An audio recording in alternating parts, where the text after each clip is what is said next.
এই তো আমরা এখন যাচ্ছি কচুর গাড়ি তুলতে। এই যে এখানে কচু গাছ আছিল, এটি সব কচু গাছ কাটতে লাগছে। এখন কচুর নিচে যে গুড়ি কচুর মতন হয়, এটি গ্রাম এলাকায় সবাই বলে কচুর গাটি। আমি এখন কচুর গাটি তুলবো, আপনাদেরকে দেখাবো।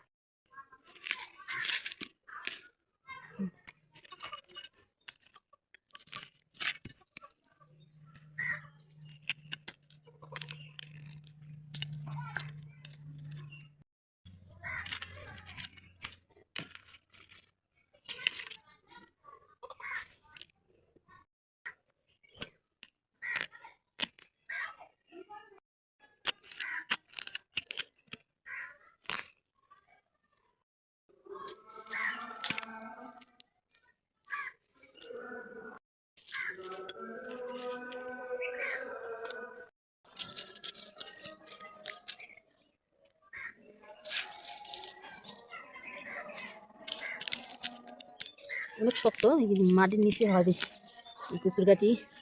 আপনার জলপাই দিয়া বাইকটা সিদ্ধ করে রান্না করলে চানাচ দিয়ে অনেক মজা খাইতে। রেসিপিটা এটা গ্রাম এলাকায় আগে বেশি খাইতো।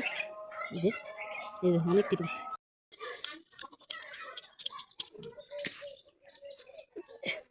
অনেক শক্ত, ভিতরে গিয়ে ঢুকতে রয়েছে।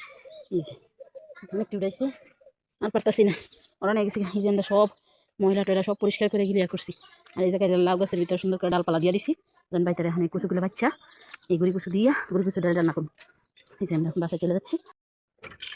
এই যে আমি এখন পানি দিয়ে দিতে আসছি। গুড়ি কচুগুলো ভিতরে অনেক মাটি থাকে, এই যে দিয়ে চালনিতে লইয়া তারপরে এনে কাটতে বতনি দিয়ে কি সুন্দর পরিষ্কার হয়েছে।